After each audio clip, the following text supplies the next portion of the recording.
나나씨 사건 다투고 있는 지점이 피의자 측은 흉기를 들고 침입을 했다. 피고인 측은 단순 절도다. 이런 식으로 해서 혐의를 전면 부인한 상황이더라고요. 댓글들 반응이 명확한 사건이 재판까지 가야 되냐. 야간에 누군가가 침입을 해서 나나 씨와 어머니만 사는 집에서 이런 일이 벌어졌다는 거잖아요. 사실 나나 씨와 그 어머님께서 겪고 있을 고통이 결코 가볍지 않을 것 같아요. 먼저 이 말씀부터 드리고 진행하는 건데, 큰 틀에서 정리하면은 양측의 입장을 다 들어봐야 되는 것 같아요. 야간에 그 피고인이 그 나나 씨의 집에 침입한 것에 대해 가지고는 지금 이론의 여지가 없는 것 같아요. 그렇게 봤을 때 지금 나나 씨 측에서 주장하고 있는 거는 야간에 어떤 그런 위험한 흉기를 들고 주거에 침입해서 강도행위를 했고, 그리고 그 강도행위 과정에서 상해를 입혔다. 그러면 이게 특수 강도이거든요. 근데 특수 강도가 강도행위 과정에서 어떤 상해를 입혔어요. 법 조문상은 강도상해, 실무적으로는 특수 강도상해. 특수 강도상이라는 독립적인 어떤 죄명은 없어요. 이제 실무나 판례상 특수 강도 형태의 강도상해가 성립한다라고 얘기해서 특수 강도상해라고 보통 표현을 하기도 해요. 그리고 지금 피고인 입장에서는 흉기를 들고 가지 않았고 단순히 야간에 주거에 침입해서 절도할 목적이었는데, 그 절도 과정에서 나나 씨 모녀에게 발각되어 가지고 절도의 기수에 이르지 못했다. 그렇기 때문에 야간 주거 침입, 절도, 미수이다 라고 지금 주장하고 있는 거예요. 그리고 실질적인 형량은 특수 강도 상해 같은 경우에는 초범이라도 5년 이상, 7년 이상 이렇게 아주 중한형이 실형이 선고되는 범죄이고, 야간 주거 침입, 절도, 미수 같은 경우에는 초범이고 여러 가지 양형사유가 있다고 하면은 사실 실형보다는 집행유예가 많이 나오는 범죄예요. 어쨌든 피고인이 흉기를 들고 자택에 침입한 거 맞잖아요. 그러니까 특수 강도로는 안 되는 거예요.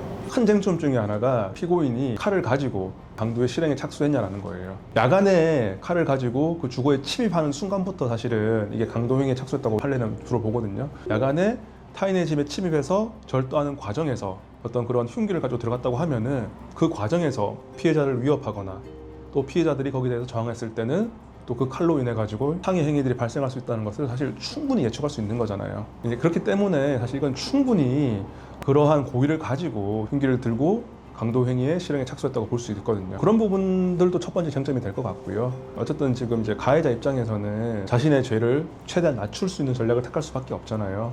그러니까 피고인 입장에서는 내가 여기서 무죄 받을 수 있는 게 아니라 형을 어떻게 줄이냐의 문제인 거잖아요. 주거 침입이라든지 어떤 절도 행위라든지 또 미수 행위까지가 반성을 해서 인정한 게 아니고, 그건 어차피 부정할 수 없는 사안이고, 부정하면은 법원에서는 뭐 더 세게 처벌할 수밖에 없단 말이에요.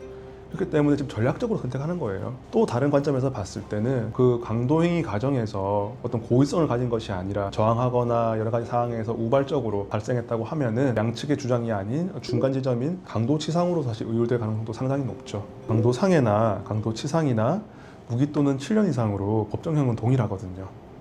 그런데 실무적으로 양형에서 차이가 많이 나요. 피고인 입장에서는 지금 최대한 자신인데 가장 유리한 걸 주장하지만은 내심은 그래도 강도치상 정도로 이렇게 또 정리되는 것들을 또 바랄 수도 있죠. 이번 재판에서 변호사 측이 이제 나나 모녀에 대한 상해 진단서를 동의하지 않았대요. 그러니까 기본적으로 이제 강도상해나 아니면 강도치상, 상해의 결과에 이른 것을 이제 부정하는 거죠. 증거 인부라고 보통 얘기를 하는데, 당연히 강도상해를 부정하는 쪽에서는 이 증거에 동의할 수 없죠. 실무상 이제 전치 2주에서 3주 사이의 피해에 대해서는 폭행이냐 상해이냐가 사실 되게 치열한 쟁점 중에 하나예요. 이게 만약에 상해가 아니라고 하면은 이게 강도 상해가 될 수가 없잖아요.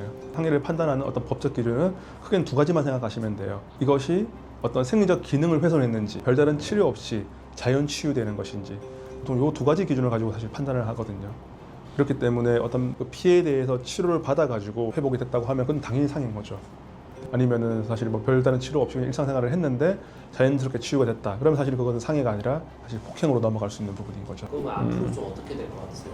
가장 중요한 것은 어떻든 그 흉기가 현장에 있었다는 거잖아요. 흉기가 현장에 있게 된 경위가 사실은 저는 상당히 중요할 거라고 봐요. 나나 씨 주장처럼 그 흉기를 가해자가 야간에 들고 들어와서 이런 범행을 하는데 사용하였다라는 것이 입증된다고 하면은 나나 씨 주장에 훨씬 더 힘이 실릴 거고요. 만약에 피고인 측 주장처럼 그런 흉기를 구매한 적이라든지 소유한 적도 없고 현장에 있었던 것이고, 그리고 내가 그것을 휘두르지 않았다는 것이 입증된다고 하면은 그러면 피고인 측 주장에 힘이 실릴 수밖에 없겠죠. 이런 피해를 겪었는데 재판장까지 가서 증언을 해야 되냐라고 얘기를 하더라고요. 이게 좀 안타까운 부분인데 지금 이제 그 사실을 경험한 사람들이 지금 나나 씨와 나나 씨 어머님 그리고 이 지금 가해자인 거잖아요. 그럼 이제 양측이 말이 달라요. 핵심 주장이 완전 다르잖아요.